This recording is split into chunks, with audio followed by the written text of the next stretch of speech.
इस वक्त 22 करोड़ अवाम के मुल्क का सबसे बड़ा मसला एक 22वें ग्रेड के अफसर की तैनाती बना हुआ है। दूसरी तरफ इस मुल्क के डिफॉल्ट करने के अंदेशे का इजहार किया जा रहा है। इस मुल्क के पास मुश्किल से 6 हफ्तों के दरामदात के बराबर ज़खायर हैं, यानी सिर्फ 7.9 अरब डॉलर्स, और ये भी अपने नहीं हैं बल्कि दोस्त ममालिक से उधार लिए हुए पैसे हैं। मुल्क का क्रेडिट डिफॉल्ट स्वाप 100% से तजावुज़ कर गया। डॉलर के मुकाबले में रुपए की कदर गिर कर 223 रुपये 66 पैसे पर पहुंच गई है, मगर ये इंटर बैंक रेट है और ओपन मार्केट में आवाम को 231 रुपये पर भी डॉलर नहीं मिल रहा है और ब्लैक मार्केट में 245 रुपये तक जाकर मिल रहा है। और इंटर बैंक और ब्लैक मार्केट का ये फ़र्क भी दीगर अवामिल के साथ साथ अब ऑफिशियल चैनल से तरसीलात ज़र यानी रेमिटेंसेस मुसलसल गिरने का बाइस बना हुआ है, क्योंकि 240 से ऊपर का रेट मार्केट में मिल रहा हो तो अंदेशा है कि लोग 223 रुपये ऑफिशियल रेट के तहत बैंकिंग चैनल के बजाय हवाला हुंडी से पैसे भेज रहे हैं। इस माली साल के 4 माह में तरसीलात ज़र 10% गिर चुकी हैं। सिर्फ अक्टूबर के महीने में गुज़िश्ता बरस के 2.6 अरब डॉलर्स के मुकाबले में 16% गिरकर तरसीलात ज़र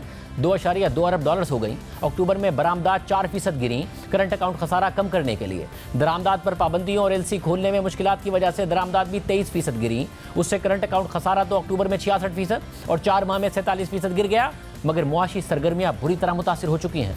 दोस्त ममालिक मजीद पैसे देने के लिए तैयार नहीं है, कोई बैरूनी सरमायाकारी करने के लिए तैयार नहीं है और इस माली साल के 4 माह में पहले से ही कम बैरूनी सरमायाकारी में मजीद 68% की कमी आ चुकी है और इस 22 करोड़ आवाम के मुल्क में महज 21 करोड़ डॉलर्स की बैरूनी सरमायाकारी आई है। IMF एक दफ़ा फिर अगली किस्त जारी करने से पहले मज़ीद सख्त शराइत का मुतालबा कर रहा है, जिसमें 800 अरब रुपए इजाफी टैक्स वसूली के लिए मिनी बजट की डिमांड भी शामिल है।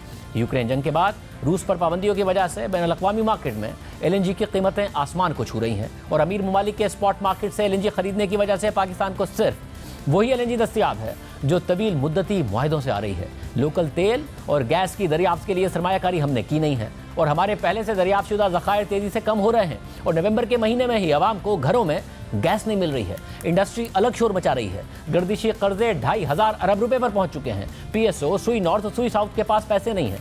बिजली की तकसीमकार कंपनियां शदीद नुकसान का शिकार हैं। मुल्क का कर्जा 62,500 अरब रुपए पर पहुंच चुका है। पूरे साल के लिए पाकिस्तान को 30 अरब डॉलर से ज़ायद दरकार हैं, जिनके हुसूल में हुकूमत को शदीद मुश्किलात का सामना है और यही वजह है कि पाकिस्तान के डिफ़ॉल्ट का ख़तरा मुसलसल बढ़ता जा रहा है और मुल्क की मईशत 2017 से इसी गैर यकीनी की सूरत हाल का शिकार है।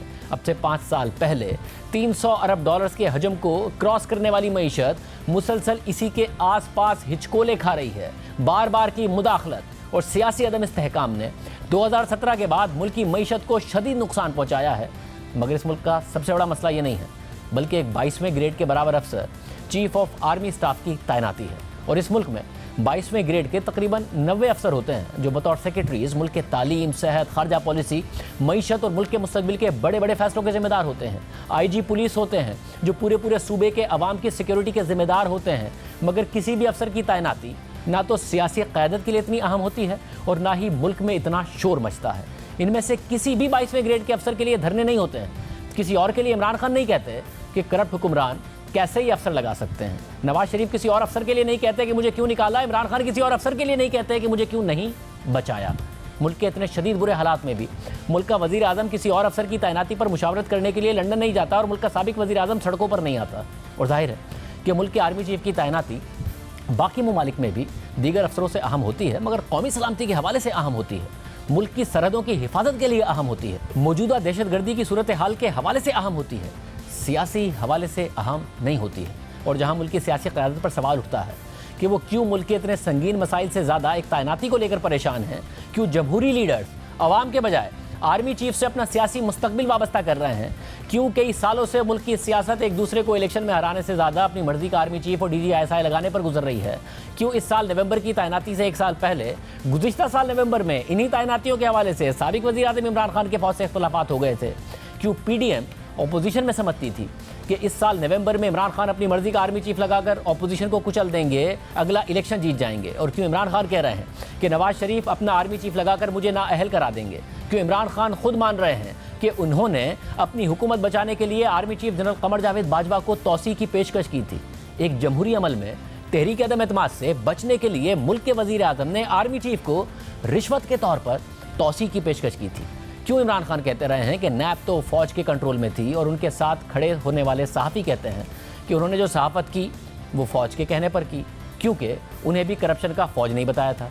क्यों जजेस आकर कहते हैं कि उन पर फौज ने फैसलों के लिए दबाव डाला था कि दोस्त ममालिक भी पैसे देने से पहले आर्मी चीफ ही की तरफ देखते हैं? इसका जवाब खुद पाक फौज के सरबराह ने देना है कि मौजूदा हालात में जब मुल्क डिफॉल्ट के दिहाने पर है तो क्यों इस एक ओहदे का ताकत का इस हद तक मरकूज होना कि इस मुल्क का सबसे बड़ा मसला आर्मी चीफ की तौसी या तैनाती हो और हर 3 साल बाद ये मसला खड़ा हो जाता हो और मुल्क की मईशत, सियासत और मुआशरत को हिला कर रख देता हो, तो इससे मुल्क तो सालों पीछे चला गया और पीछे जा रहा है, मगर मुल्क के इंतहाई अहम इदारे पाक फौज का भी क्या नुकसान नहीं हो रहा है?